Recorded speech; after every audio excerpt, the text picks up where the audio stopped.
दोस्तों अस्सलाम वालेकुम आदाब। मैं हूं आपका होस्ट अकील खान और आज हमारे साथ मौजूद हैं डॉक्टर सलीम खान साहब। डॉक्टर सलीम खान साहब के बारे में जैसे कि आप जानते हैं कि आप एक जाने माने कॉलम निगार हैं और हम उनसे इस हफ्ते हुई न्यूज़ की दुनिया में कुछ बड़ी डेवलपमेंट्स के बारे में जानेंगे और उनके सोच के बारे में हम जानेंगे, उनका क्या नज़रिया है इन न्यूज़ को लेकर के।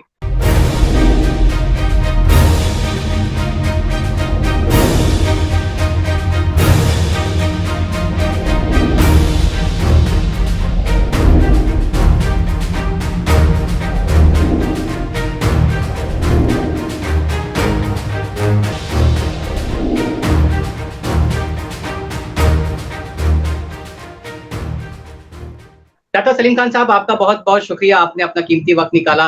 डॉक्टर सलीम खान साहब, सबसे पहले मेरा सवाल आपसे है, मौलाना कलीम सिद्दीकी साहब की ये जो गिरफ्तारी हुई है और गिरफ्तारी भी बड़ी असंवैधानिक है। एटीएस ने जिस तरीके से उनको रात के अंधेरे में बिना इन्फॉर्म किए हुए रास्ते से उठा लिया और उसके बाद जो उन पे चार्जेस लगाए हैं, वो धर्मांतरण के चार्जेस हैं। जबकि हम जानते हैं कि हमारे संविधान में किसी को भी अपने दीन की, अपने धर्म की बात रखने का संवैधानिक दायरे में एक अधिकार दिया गया है और जिसका इस्तेमाल मौलाना कलीम सिद्दीकी साहब कर रहे थे। लेकिन जिस तरीके से एटीएस ने उनको उठाया है, उससे कई सारे सवाल खड़े हो गए हैं और अब रह करके ये सवाल जो एक आंदोलन के रूप में आ रहे हैं। अलग-अलग जगहों पर डिमांड हो रही है कि मौलाना को तुरंत रिहा किया जाए। आप किस नज़रिए से देखते हैं इस पूरे प्रकरण को? देखिए, इसमें 2 बातें हैं। एक तो ये कि जो आरोप मौलाना कलीम सिद्दीकी साहब पे लगाया गया है और दूसरे ये कि उनको जिस तरह से गिरफ्तार किया गया, ये 2 अलग-अलग चीज़ें हैं। जैसा कि आपने बताया कि धर्मांतरण का मामला जो है वो इंसान का बेसिक राइट है, फंडामेंटल राइट है कि वो अपने पसंद के मज़हब पे चले और उसका प्रचार-प्रसार करे। और हमारे संविधान में भी इसको एक्सेप्ट किया गया है, इसको माना गया है। अब जो लोग इसकी मुखालिफत कर रहे हैं, जो लोग इसका विरोध कर रहे हैं, वो भी संविधान को के उस अनुच्छेद को मानते हैं। लेकिन उनका आरोप ये है कि ज़बरदस्ती करके जो है वो लोगों का धर्मांतरण किया जाता है। और ये लोग मौलाना कलीम सिद्दीकी या इससे पहले मौलाना उमर गौतम ऐसा करते रहे हैं। हालाँकि जो लोग इस तरह की बात करते हैं वो ये ना ये जानते हैं कि धर्म क्या है और ना ये जानते हैं कि धर्मांतरण क्या है। कोई भी आदमी किसी के दबाव में आकर, किसी से डर के, किसी लालच में आके जो है अपना धर्म परिवर्तन नहीं करता। और इस्लाम में तो इसके ऊपर प्रतिबंध है। इस्लाम में ये कहा गया है कि दीन के मामले में, धर्म के मामले में कोई ज़ोर-ज़बरदस्ती नहीं है। लेकिन सच्ची बात ये है कि अगर कोई ज़ोर-ज़बरदस्ती करे भी, तो कोई दूसरा धर्मांतरण करेगा नहीं। इसके लिए मैं आपको एक एग्ज़ाम्पल देता हूँ कि हिंदुस्तान में बहुत सारी स्टेट्स हैं। उसमें से कुछ में बीजेपी की सरकार है और कुछ में अन्य दलों की सरकार है। ये अजीब बात है कि जहाँ पर बीजेपी की सरकार नहीं है, वहाँ पर धर्मांतरण का कोई खतरा नहीं है। वहाँ कोई किसी को लालच नहीं देता, वहाँ कोई किसी को धमकी नहीं देता, वहाँ कोई किसी पे दबाव नहीं डालता। तो सवाल ये है कि बीजेपी जहाँ स्टेट गवर्नमेंट में है, सेंट्रल गवर्नमेंट तो सभी जगह है लेकिन स्टेट गवर्नमेंट में है, वहीं ये सब क्यों होता है? होना तो ये चाहिए कि अगर दूसरी जगह हो रहा हो या अगर किसी स्टेट में हो रहा हो और बीजेपी सरकार में आ जाए तो ये बंद हो जाए। लेकिन होता उल्टा है। होता ये है कि जब बीजेपी सरकार में आती है, तो अचानक ये लोग शोर करना शुरू कर देते हैं कि धर्मांतरण के लिए दबाव डाला जा रहा है, धर्मांतरण के लिए लालच दी जा रही है। अरे दबाव तो सबसे ज़्यादा आप ही डाल सकते हैं। आपसे ज़्यादा कौन दबाव डालेगा? आपसे ज़्यादा कौन ज़बरदस्ती करेगा? इसका मतलब ये है कि ये जो इल्ज़ाम लगाया जाता है, ये जो आरोप लगाया जाता है, इसकी कोई सच्चाई नहीं है। और अब तक के जितने भी मामलात आए हैं, जिसको भी पकड़ के इन्होंने कोर्ट में पेश किया है, चाहे वो मर्द हो या औरत, उसने एक साफ तौर से ये बात कही है कि भाई मैंने अपनी मर्ज़ी से अपना धर्म परिवर्तन किया। और आप ये देखेंगे कि हर बार जो है, वो जज ने उनको छोड़ दिया। ऐसे कई केसेस कि जज ने कहा कि भाई तुमने अपनी मर्ज़ी से किया है, तुम बालिग है इसलिए जो है, वो ये तुम्हारी मर्ज़ी है, तुम चाहो जिस धर्म में रहो। तो ज़ोर ज़बरदस्ती करके धर्मांतरण लोग करा रहे हैं, पैसे दे के करा रहे हैं, ये सब बातों में कोई दम नहीं है। ये तो एक पहलू है जो आरोप का पहलू है। दूसरा ये कि अगर इस देश में किसी ने कोई गलती की फर्ज कीजिए, तो पुलिस को इसका अधिकार है कि वो उससे पूछताछ करे। ये अधिकार सबके लिए है। तो उसका एक तरीका होता है कि जिसने गलती की होती है उसको बताया जाता है और उसके लिए जो है वो वारंट निकाला जाता है या उसके लिए सम्मन निकाला जाता है। उसको अपने यहाँ बुलाया जाता है पहले पूछताछ के लिए। जब वो नहीं आता है कई बार बुलाने पर, तो फिर उसके खिलाफ वारंट निकाला जाता है और फिर उसको गिरफ्तार करने के लिए पुलिस जाती है और पुलिस उसको गिरफ्तार करके लाती है और उससे पूछताछ करती है और पुलिस का काम जो है सिर्फ पूछताछ करना है और कोर्ट में हाजिर करना है। इस बात का फैसला करना कि उसने कोई गलती की है या नहीं की है और अगर की है तो उसकी सज़ा क्या है, ये काम जो है वो कोर्ट का है, अदालत का। अब सवाल ये है कि मौलाना कलीम सिद्दीकी एक प्रोग्राम के बाद रात को 9 बजे अपने घर जा रहे हैं 75 किलोमीटर दूर पुलक। अचानक रास्ते से उनको उठा लिया गया। लोग ये कहते हैं कि उनको चोरों की तरह उठा लिया गया। मैं ये नहीं कहता कि उनको चोरों की तरह उठा लें। चोर जिस तरह से जो है वो किसी आदमी का अपहरण करते हैं, इस तरह से उनको उठा लिया। तो ये जो चोरी वाला मामला है ये उन्होंने नहीं किया, चोरी वाला मामला तो किया है उन लोगों ने, उन अधिकारियों ने जिन्होंने कि उनको पकड़ा। और फिर जो है वो वहाँ के सीपी ने, मेरठ के सीपी ने ये कहा कि साहब जो है वो अच्छे हैं और वो बहुत जल्द आ जाएँगे वगैरह करके लोगों को थोड़ा ठंडा किया, जो लोग पुलिस स्टेशन में जमा हो गए थे। फिर अगले दिन लखनऊ में ये कहा कि भाई वो अरेस्ट है, फिर उनको प्रोड्यूस किया गया कोर्ट में और कोर्ट में प्रोड्यूस करने के बाद वो जो एटीएस कोर्ट, तो उसके बाद जो है उनसे उनका रिमांड माँगा गया। तो पहले दिन तो कोर्ट ने इनकार कर दिया रिमांड देने से, पुलिस रिमांड देने से और फिर उनको जो है जुडिशियल कस्टडी में भेज दिया गया। लेकिन दूसरे दिन फिर से जो है वो उसका रिमांड माँगा गया। देखिए पहले दिन भी इनकार इसलिए किया कि उनके जो वकील है उसने कहा कम से कम आप एक प्रूफ बता दो कि इन्होंने किसी पे ज़बरदस्ती की हो, पुलिस नहीं दे सकती। तो फिर वो जो है वो मामला खत्म हो गया। लेकिन दूसरे दिन फिर इन्होंने कुछ उल्टे-सीधे सबूत बनाए और कोर्ट में पेश किया, तो कोर्ट ने उनको 10 दिन का रिमांड दे दिया। तो ये सरासर गलत है किसी को इस तरह से रातों-रात वो कर लेना और इस तरह से उसकी तफ्तीश करना और इस तरह से मीडिया में एक माहौल बनाना, लोगों में एक डर का वो पैदा करना, ये जो है वो बहुत ही निंदनीय है और हम इसकी निंदा करते हैं और मज़म्मत करते हैं और ये कहते हैं कि भई ये इस तरह का मामला किसी के साथ नहीं होना चाहिए और उनको जो है वो फ़ौरन रिहा किया जाना चाहिए। डॉक्टर साहब, इससे पहले हमने मौलाना उमर गौतम के मामले में भी देखा था कि किस तरीके से जिन लोगों पर जिन धर्मांतरण का आरोप लगाया जा रहा था, उनके ऊपर उन्हीं लोगों ने ही इस बात पे कई सारे इंटरव्यूज़ दिए थे कि नहीं, हमें ज़बरदस्ती हमारा धर्मांतरण नहीं किया गया है, बल्कि हमने खुद अपनी रज़ामंदी से इस्लाम जैसे मज़हब को कबूल किया है। और जैसे कि आपने खुद बताया कि इस्लाम एक ऐसा मज़हब है जो कि ज़बरदस्ती कबूल कराया ही नहीं जा सकता है। तो इस तरीके की गलतियाँ इस तरीके के मौलाना नहीं कर सकते जब उनको मालूम है कि ज़बरदस्ती धर्मांतरण इस्लाम में ख़ास तौर से होता ही नहीं। अभी हम फिर से देखेंगे कि कुछ दिनों बाद जिस तरीके से उनको उठाया गया है, 2-3 महीने के बाद, 6 महीने के बाद, साल 2 साल के बाद उनको छोड़ दिया जाएगा। इसके ऊपर एक मीडिया ट्रायल चलाया जाएगा, एक माहौल बनाया जाएगा। आपको लगता है कि इसका इस्तेमाल आने वाले वक़्त में योगी महाराज जी जो उत्तर प्रदेश में इलेक्शन आने वाले हैं, उसको भुनाने की कोशिश करेंगे? क्या आप इसको आने वाले इलेक्शन से जोड़ करके देख सकते हैं? और कोई कारण ही नहीं है। देखो मौलाना तो अभी से है नहीं, वो तो पिछले 40 साल से इस काम को कर रहे हैं और इससे पहले भी जो है वो बीजेपी की सरकार रही है उत्तर प्रदेश में और योगी भी जो है पिछले 4.5 साल से सरकार चला रहे हैं और इससे पहले योगी के ऊपर कभी प्रेशर नहीं था। योगी को ऐसा लगता था कि मैं जो ड्रामे करता हूँ इसकी वजह से लोग मुझको दोबारा बड़ी आसानी से वोट दे देंगे। लेकिन अब ख़ास तौर से कोविड 2 की जो वेव थी और उसमें जो बदनामी हुई है, जिस तरह से ये लोग अक्षम रहे, पूरी तरह से नाकाम रहे, तो उसके बाद इनके अंदर डर पैदा हो गया। उसके बाद पंचायत के चुनाव हुए, तो हमेशा जो पंचायत के चुनाव होते हैं उसमें जो रूलिंग पार्टी है, वो थंपिंग मेजॉरिटी से आ जाती है। लेकिन इस बार जो है उसके अंदर बीजेपी को 20% के आस-पास सीटें मिली। बाद में उन लोगों ने आज़ाद लोगों को खरीद के और हंगामा करके जो कुछ किया वो अपनी जगह। लेकिन जब इलेक्शन के रिजल्ट आए थे तो इनको 20-22% जो है वो सीटें मिली थी इनके जो उम्मीदवारों को। तो इससे योगी की समझ में आ गया कि अब जो है वो बहुत मुश्किल है अगला इलेक्शन जीतना। तो तो उसके बाद उन्होंने जो है वो हंगामे शुरू कर दिए, मौलाना उमर गौतम पर को जो है वो पकड़ा गया, उन पर तरह-तरह के इल्ज़ामात लगाए गए और फिर उनको ऐसा लगा कि ये जो इल्ज़ामात है ये सस्टेन नहीं होंगे, उनकी ज़मानत हो जाएगी, तो फिर उनके ऊपर यूएपीए लगा दिया गया।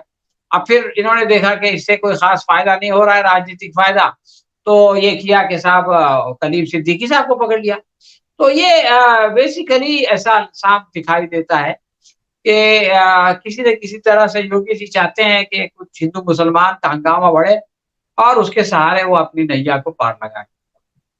डॉक्टर सलीम साहब, जो ये कुछ सरकार और उनकी जो पुलिस इतनी एक्टिव होकर के इस मामले में कूद पड़ी है और रातों रात उन्होंने मौलाना कलीम सिद्दीकी साहब को ऐसे उठाया जैसा कि वो गैंगस्टर हों। आपको क्या लगता है कि जो यूपी की गवर्नमेंट और उसकी जो पुलिस इतना एक्टिव हो रही है, उसी प्रदेश में एक इतने बड़े धर्मगुरु नरेंद्र गिरी साहब, वो सुसाइड कर लेते हैं, कुछ लोग बोल रहे हैं कि उनकी हत्या कर दी जाती है। वहाँ ये पुलिस पूरी तरीके से नाकाम साबित होती है, उसको किसी तरीके का आभास भी नहीं लग पाता है कि जो महाराज हैं, वो किसी बड़े दबाव में हैं, उनके ऊपर कुछ क्रिमिनल्स दबाव डाल रहे हैं, वो आत्महत्या कर सकते हैं या फिर उनकी हत्या हो सकती है।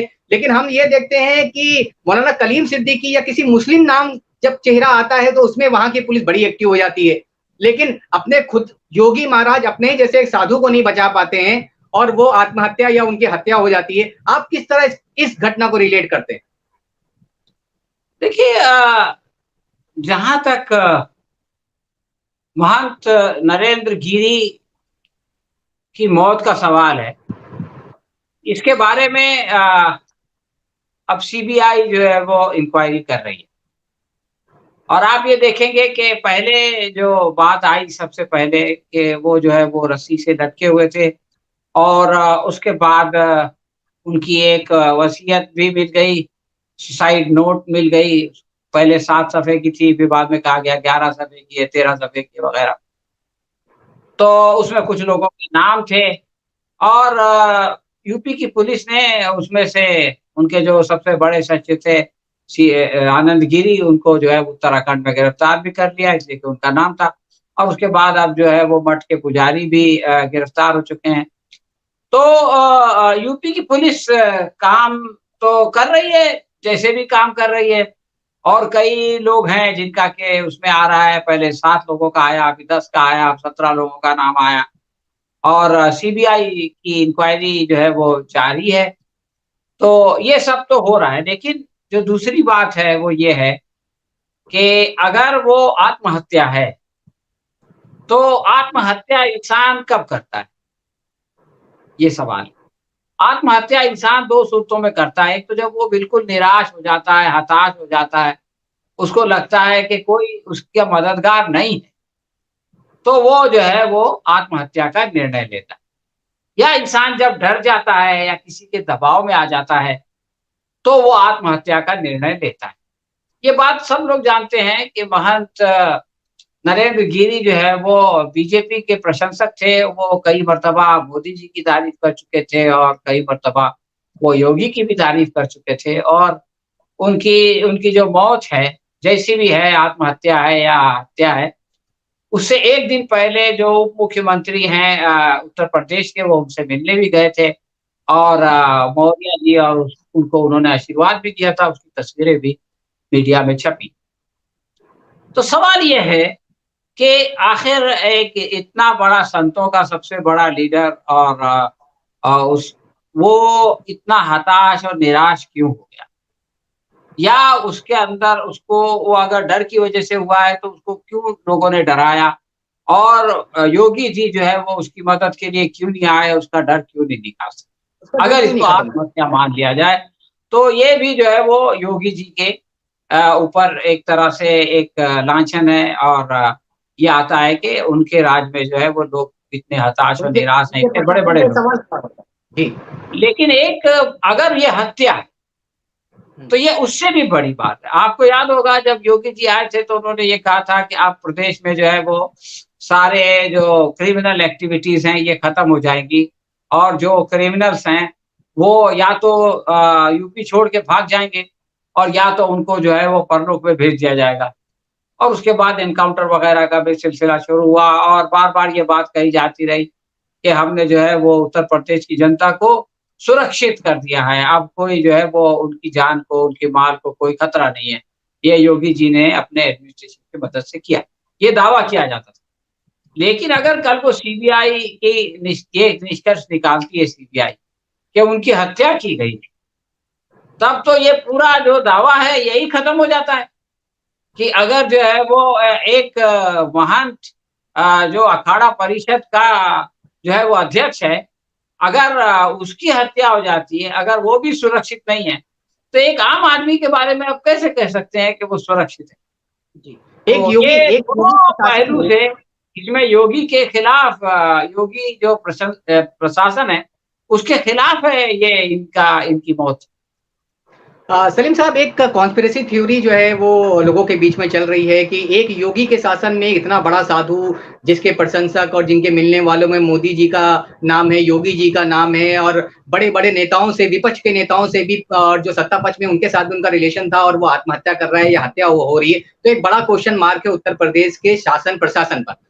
आपको नहीं लगता है कि जैसे ही ये हत्या होती है उसके आसपास ही जो है मौलाना कलीम सिद्दीकी साहब की जो है गिरफ्तारी हो जाती है, तो क्या इस तरीके की कोई लिस्ट तैयार है क्या हमारे शासन के पास में, शासन के लोगों के पास में, कि जहां पर उनका नाम बदनाम होता है, जहां पर उनको लोगों को जवाब देना पड़ता है? क्योंकि योगी शासन में ही कई सारे ब्राह्मणों की भी हत्याएं हुई हैं, कई सारे साधुओं की इस दौरान हत्या हुई हैं, तो क्या इसको छुपाने के लिए, इससे डाइवर्ट करने के लिए क्या मुस्लिम नाम वाले की कोई लिस्ट तैयार है उनके पास में कि जैसे इस तरीके की कोई घटना हो, किसी ना किसी मुसलमान की गिरफ्तारी कर लो, किसी ना किसी मुसलमान की लिंचिंग कर दो, ताकि पूरा लीपअप होती हो जाए, मीडिया में यही चलता रहे और जो बहुसंख्यक समाज है उसका ध्यान इससे हटाया जा सके? ये कॉन्स्पिरेसी थ्योरी की बात कर रहा हूं। ये हो सकता है। इसके लिए मैं आपको एक उदाहरण देना चाहता हूँ। जब कोरोना का लॉकडाउन हुआ, तो कोरोना का लॉकडाउन के बाद सरकार ने लोगों से कहा कि भाई आप अपने अपने घरों में रहिए, कोई अपने घर से ना निकले, और बसें और ट्रेनें और तमाम जो संसाधन थे जिससे कि इंसान एक जगह से दूसरी जगह जा सकता था, हवाई जहाज, वो सब बंद कर दिए। लेकिन लोगों को, जो आम जनता है, उसको तो सरकार के आश्वासन पे विश्वास ही नहीं है। तो जो गरीब लोग थे, जो मजदूर लोग थे, शहरों में रहते थे, उन्होंने ऐसा महसूस किया कि हम लोग जो है वो इस प्रदेश में भूखे मर जाएँगे, कोई हमको पूछेगा नहीं। तो वो पैदल निकल पड़े, और भारत में, दुनिया में एक यूनिक चीज़ थी कि हज़ारों लाखों लोग जो है वो पैदल सैकड़ों हज़ारों मील का सफ़र कर रहे थे, बच्चों के साथ, औरतों के साथ। तो ये एक बहुत बड़ी बदनामी की बात थी सरकार के लिए कि सरकार ने जो है वो, सरकार पे उनका विश्वास क्यों नहीं है, एक बात। खुद दिल्ली में इतने सारे लोग बस स्टॉप पे जमा हो गए थे कि योगी जी ने जो है वो सैकड़ों बसें लगा दी ताकि वो अपने घरों पे जा सके। हालाँकि केंद्र सरकार का फैसला था ये सब बंद करने का, लेकिन ये करना पड़ा। तो इस बदनामी से लोगों का ध्यान हटाने के लिए क्या किया गया? इस बदनामी से ध्यान हटाने के लिए मरकज़ की मस्जिद का जो है वो हंगामा खड़ा कर दिया गया कि भाई मरकज़ की मस्जिद में 1000 लोग जमा थे और उन्होंने कोरोना का मुखालिफत की, और ये लोग सारे मुल्क में फैलने वाले थे, और ये एक कोरोना जिहाद था, और इसके ज़रिए से सारे तो करके जो है वो मीडिया में एक हंगामा खड़ा करके लोगों का ध्यान उस सरकार की जो नाकामी थी, उसकी तरफ से हटा दिया गया। हालाँकि आप ये देखें कि बाद में जो है वो कोर्ट ने उन सब लोगों को छोड़ दिया, महाराष्ट्र में भी और दिल्ली में भी और तमिलनाडु में भी, हर जगह जिन लोगों को पकड़ा गया था। तो ये जो टेक्निक थी, इसका फ़ायदा तो उस वक़्त हुआ सरकार को, लेकिन ये कि over the period of time वो गलत हो गया। उसके बाद इतना बड़ा कुंभ मेला हुआ, हज़ारों लाखों लोग वहाँ जमा हो गए, और उसके बारे में जो है वही मीडिया कोई खामोश रहा, जबकि पूरी दुनिया में बदनामी होती थी। तो ये जो उदाहरण है, इससे ये बात समझ में आता है कि सरकार जो है वो मीडिया मैनेजमेंट के लिए या हेडिंग मैनेजमेंट के लिए इस तरह के काम करती है। और हो सकता है कि मौलाना कलीम सिद्दीकी साहब की जो गिरफ्तारी हुई है, वो लोगों का ध्यान हटाने के लिए की गई। लेकिन सलीम साहब, मैं इस मुद्दे पर अपनी बात रखना चाहता हूँ कि मैं ये देख रहा हूँ कि गवर्नमेंट का कुछ भी इंटेंशन हो सकता है, इंटेंशनली, नॉन इंटेंशनली, ये सारी चीजें हो भी सकती, नहीं भी हो सकती हैं, लेकिन इससे फायदा उस जमात उन लोगों को होता है। शायद ही तबलीगी जमात को इतना ज्यादा प्रेस किया क्या होगा, या लोगों ने तबलीगी जमात के बारे में इतनी बात की होगी, जितना मरकज मस्जिद का और वहां के तबलीगी जमात का मीडिया जब ट्रायल हुआ उसके बाद वो तबलीगी जमात की खूबियां लोगों के सामने आई और किस तरीके से वो संस्था काम करती है, लोगों ने उस पर रिसर्च किया और अच्छा खासा उन्होंने फेमस कर दिया। उसी तरह आप ये मौलाना कलीम सिद्दीकी साहब को भी शायद ही कुछ लोग जानते होंगे, कुछ लोग नहीं जानते होंगे, लेकिन इस प्रकरण के बाद मौलाना कलीम सिद्दीकी लाइमलाइट में आ गए हैं, लोग उनको पढ़ रहे हैं, लोग उनके इंटरव्यू जान रहे हैं, जो नहीं जानते थे वो भी मौलाना कलीम सिद्दीकी और उनके काम को जानने लगे हैं। मुझे ऐसा लगता है, आप इसके बारे में क्या सोचते हैं? देखिए, ये तो हमेशा होता है कि कोई आदमी अगर अच्छा काम कर रहा हो, उसकी मुखालिफत की जाए। तो इस्लाम के शुरू में भी जब प्रेषित मोहम्मद सल्लल्लाहु अलैहि वसल्लम मक्का में इस्लाम की दावत दे रहे थे, तो कुछ लोगों ने उनकी मुखालिफत शुरू कर दी और लोगों को समझाना शुरू कर दिया कि आप इनके नज़दीक ना जाएँ वरना आप बहक जाएँगे। तो बहुत सारे लोग तो उस प्रोपेगेंडे में आ गए, लेकिन बहुत सारे लोगों ने सोचा है ऐसी क्या बात है? और वो करीब आए, उन्होंने सुना कि आप क्या उपदेश दे रहे हैं और कुरान सुना रहे हैं, तो वो जो है उन्होंने अपना धर्म परिवर्तन कर दिया और इस्लाम कबूल कर लिया। इसी तरह से उमर गौतम साहब के बारे में बहुत कम लोग जानते थे, कलीम साहब को तो फिर भी लोग जानते थे बहुत ज़्यादा। लेकिन उमर गौतम साहब इतने मशहूर नहीं थे, सिर्फ़ दिल्ली और उसके जो वेस्टर्न यूपी है, हरियाणा वग़ैरह यहाँ पर उनका थोड़ा उत्तराखंड तक जान-पहचान थी। लेकिन आज उमर गौतम साहब को सारे लोग जानते हैं। इसी तरह से कलीम सिद्दीकी साहब को लोग सारी दुनिया जानती थी।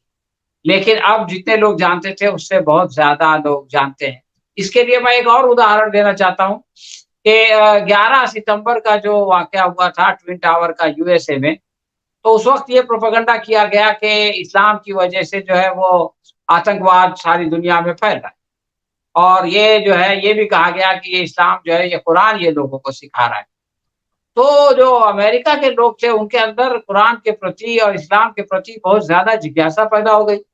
और पहली बार ऐसा हुआ कि यूएसए में जो है वो कुरान मजीद की जो ट्रांसलेशन है, इंग्लिश ट्रांसलेशन, वो आउट ऑफ स्टॉक हो गया।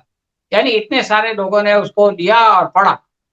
तो ऐसा हमेशा होता है कि और ये भी है कि जो लोग सच्चाई के रास्ते पे चलते हैं, उनको परेशान किया जाता है, उनके खिलाफ प्रोपेगेंडा भी होता है। लेकिन इस प्रोपेगेंडे से जो लोग प्रोपेगेंडा करने वाले हैं, उनका नुकसान होता है और जिनके खिलाफ प्रोपेगेंडा किया जाता है, उनका फ़ायदा। डॉक्टर सलीम साहब, हम देख रहे हैं कि एक बड़ा डेवलपमेंट जो है वो आसाम में हो रहा है, आसाम जल रहा है। वहाँ पे जिस तरीके की तस्वीरें आ रही हैं बहुत ही दर्दनाक हैं, जिस तरीके से पुलिस वालों की फायरिंग में वहाँ के मुसलमान मारे जा रहे हैं। और एक तस्वीर तो रुला देने वाली है जिसमें एक सरकारी वो फोटो जर्नलिस्ट है, वो एक मुर्दे के ऊपर बैठ करके कूद रहा है और जिस तरीके से पूरी दुनिया में इंडिया का नाम खराब हो रहा है, वो अपने आप में मिसाल नहीं रखता है। आप इस घटना के बारे में क्या बोलना चाहते हैं? देखिए, इसका भी 2 पहलू है जैसा कि मौलाना कलीम सिद्दीकी साहब का मामला था। एक पहलू तो ये है कि सरकार जो है वो लोगों की ज़मीन खाली करा रही है और फिर जो बर्बरता दिखाई जा रही है उसके लिए, और फिर जो वीडियो आपने बताया उसी बर्बरता का एक हिस्सा है। तो आप ये देखें कि आसाम में क्या हो रहा है, इसको समझने के लिए एक नैरेटिव डेवलप किया गया है कि बांग्लादेश के लोगों ने आकर के वहाँ सरकारी ज़मीन पे कब्ज़ा कर लिया है और सरकार उन ज़मीनों को खाली करा रही है और वो जब खाली कराने के लिए जाती है, तो वो लोग जो है वो उसको रेज़िस्ट करते हैं, वो लोग पुलिस को रोकते हैं, तो पुलिस को शक्ति का इस प्रदर्शन करना पड़ता है। तो ये नैरेटिव में ऐसा आता है कि जैसे सरकार बहुत अच्छा काम कर रही है और ये अतिक्रमण करने वाले बहुत खराब लोग हैं। इन्होंने पहले तो सरकारी ज़मीन पे कब्ज़ा कर लिया और अब उनको हटाया जा रहा है, तो ये जो है वो लड़ाई-भिड़ाई पर आमादा है। ये आप देखेंगे कि जो हमारा मेन स्ट्रीम मीडिया है, उसके अंदर ये इस तरह की बात ढके-छुपे अंदाज़ में लोगों के दिमाग में बिठाई जा रही है। हालाँकि सच्चाई ये नहीं।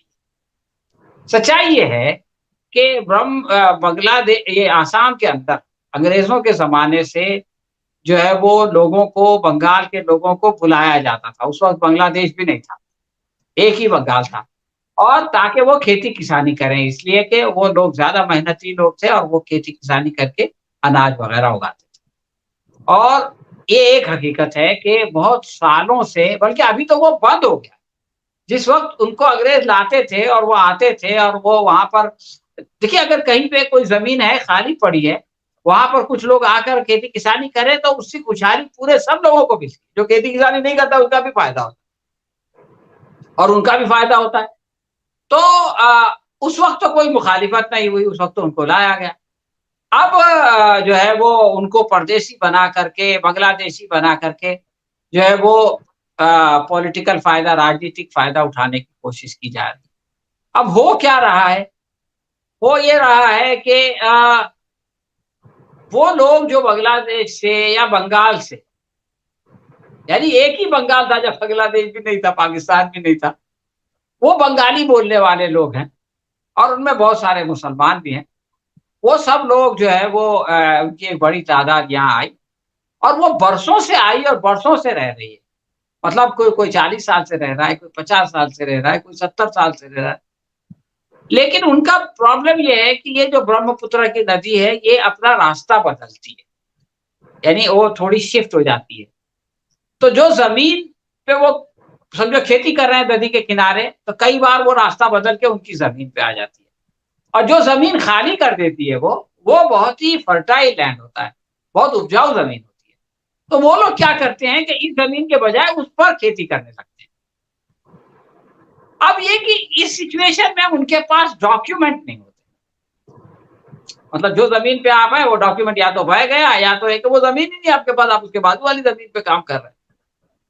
अब ये सरकार ने ये शुरू किया, खास तौर से ये बिस्वा शर्मा ने, ये इलेक्शन से पहले, कि हम जो है वो इन लोगों को, ये इंक्रोचर है, ये बाहर से आके घुसपैठिए हैं और हम इनको निकालेंगे और अपनी ज़मीनें जो है फ्री कराएँगे।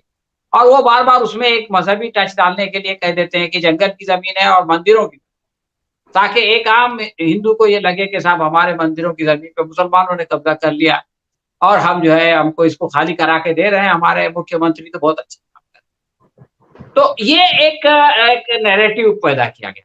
अब हुआ ये कि जब उन्होंने ये कहा, इलेक्शन जीतने के बाद जब उनको चीफ मिनिस्टर बना दिया गया बिस्वा शर्मा को, हेमंता बिस्वा शर्मा को, तो उन्होंने कहा कि अब मैं इसको इम्प्लीमेंट करूँगा। तो कांग्रेस का और यूडीएफ का एक डेलीगेशन उनसे मिला और उसने उनसे पूछा कि भाई आप ये ज़मीन लोगों से वापस लेंगे तो उनका क्या होगा? तो हेमंता बिस्वा शर्मा ने कहा कि अगर वो लोग ये प्रूव कर दें कि भाई वो इंडियन हैं, तो हम उनको 6 बीघा ज़मीन देंगे। जिससे भी ज़मीन ली जाएगी, उसको 6 बीघा ज़मीन जो है वो पुनर्वसन के लिए दी जाएगी। देखिए, दुनिया का एक तरीका है कि आप जो है वो किसी की ज़मीन लेते हैं, तो या तो आप उसको पैसे से कम्पेंसेट करते हैं, जो बहुत अच्छी कीमत होती है, या तो आप उसको व्यवस्थापित करते हैं, तो पहले उसके लिए जगह बनाते हैं। बम्बई में आप देखेंगे कि बहुत सारे स्लम्स जो है वो तोड़ दिए जाते हैं, लेकिन उसके पहले उसके लिए कैंप वैम्प बना दिया जाता है और उनको बता दिया जाता है कि देखिए आपका वो टूटेगा, तो उससे पहले आप अपना सामान-वामान लेके इस जगह आ जाओ, यहाँ आके आप बस। तो वो लोग शिफ्ट हो जाते हैं, उसके बाद पुलिस के बुलडोज़र आते हैं, उस मैदान को साफ कर दिया जाता है। लेकिन हेमंता बिस्वा शर्मा ने, अच्छा, इसके खिलाफ एक मामला अदालत में जा चुका है, हाई कोर्ट में ये मामला पेंडिंग है। इसके बावजूद इन्होंने ये काम शुरू कर दिया, हालाँकि जब तक कोर्ट का फैसला नहीं आता उनको नहीं करना चाहिए। दूसरी बात ये है कि अभी इसी जो वजह से चीफ वहाँ पर मिनिस्टर ये कहते हैं कि शुरू में जो है वो लोग खाली कर रहे थे और फिर अचानक जो है वो ये हिंसा कैसे हो गई? तो उसकी वजह ये है कि शुरू में लोगों को ये लगा कि हमको यहाँ से हटाया जाएगा, हमारे पेपर चेक किए जाएँगे और हमको दूसरी ज़मीन दी जाएगी, इसलिए वो जाने लगे। लेकिन ऐसा तो कुछ हुआ नहीं। यानी सरकार अगर अपना वादा पूरा करती और उनको उनकी ज़मीन उनको बताती कि देखो भाई ये ज़मीन तुम्हारी है, ये तुम्हारे पेपर है, तुम ये ज़मीन पे जाओ खेती करो, काहे को हिंसा करता? पहले दिन उन्होंने निकाला और कुछ दिया नहीं और दूसरे दिन जो है उसका वो हो गया, प्रतिकार हो गया। दूसरे दिन उसका रिएक्शन हो गया। अब रिएक्शन हो गया तो आपने वो वीडियो को देखा होगा कि उसमें एक आदमी जो है वो एक बाम्बू, एक लाठी लेके पुलिस की तरफ दौड़ता हुआ आता दिखाई देता है। अब एक आदमी अगर आपकी तरफ आ रहा है पुलिस लाठी लेके और आप लोग जो है वो 15 पुलिस वाले पूरी तरह से जो है वो गियर्ड अप है राइट के लिए पूरी तरह से, वो आपको कुछ नहीं नुकसान पहुँचा, तो उसको काबू में करना कौन-सा मुश्किल था? उसको आसानी से काबू में करके जेल में डाल देते कि भाई तुमने पुलिस पे हमला किया, पुलिस पे हमला की जो सज़ा है वो सज़ा उसको देते। लेकिन हुआ क्या कि उसको काबू में करने के बाद उसको गोली मार दी गई और गोली मारने के बाद फिर वो वाक़या पेश आया कि एक जो इनके साथ जिस फोटोग्राफर को वो लोग प्रशासन अपने साथ ले गया था, वो जो है उसके ऊपर कूदने लगा। और कुछ लोग कहते हैं कि वो बेहोश था उसके ऊपर, और कुछ लोग ये कहते हैं कि वो तो उसका इंतकाल हो चुका था, उसकी लाश थी जिसके ऊपर वो दरिंदों की तरह कूद रहा था। तो दोस्तों ये बहुत ही खराब बात है हकीम साहब, मतलब एक इनह्यूमन बात है। उसको पकड़ लिया गया है, लेकिन मैं नहीं समझता, अभी तो पहले उनके सामने ये सवाल पैदा होता कि इसको क्या सजा दी जाए। इसलिए कि जो लोग कानून बनाते हैं उन्होंने कभी सोचा नहीं होगा कि कोई इंसान किसी की लाश पे इस तरह से जो है वो कूद सकता। तो ये एक ऐसी घटना है कि इससे जो बदनामी हो या ना हो, बदनामी तो इसलिए हो रही है कि वीडियो बन गया, लेकिन अगर वीडियो नहीं बनता तो बदनामी नहीं होती। लेकिन अगर बदनामी नहीं हो तो भी ये बहुत क्रूर चीज है। किसी इंसान से, किसी ऐसे सभ्य समाज से जिसमें इंसान रहते हैं, इस चीज की अपेक्षा नहीं की जा सकती। बिल्कुल और बिल्कुल नहीं की जा जो हुआ है और ये सब लोग अपनी आंखों से देख रहे हैं, इसलिए उसको जो है बहुत सख्त सख्त सजा दी जानी चाहिए, ताकि दोबारा किसी के दिल में अगर इस तरह का जो है वो दरिंदा पैदा हो और वो इस तरह का काम सोचे, तो उसको इस आदमी का अंजाम दिखाई दे, इसकी जो है वो तस्वीर फांसी पे लटकी हुई दिखाई दे, तो वो इससे रुक जाए। एक तरफ जहां हम प्रधानमंत्री मोदी जी का संयुक्त राष्ट्र संघ में बयान सुनते हैं कि वो भारत के लोकतंत्र की बखान कर रहे हैं और बताते हैं कि भारत में किस तरीके से लोकतंत्र फल फूल रहा है, तो वहीं दूसरी तरफ उसी वक्त हमें ये तस्वीर देखनी पड़ती है कि किस तरह एक सरकारी जर्नलिस्ट मरे हुए इंसान पर कूद रहा है। तो ये इंसान नहीं बल्कि जानवर जैसा बर्ताव किया जा रहा है। हम ये आशा करते हैं आने वाले वक्त में इस तरीके की तस्वीरें हमें नहीं दिखाई देंगी।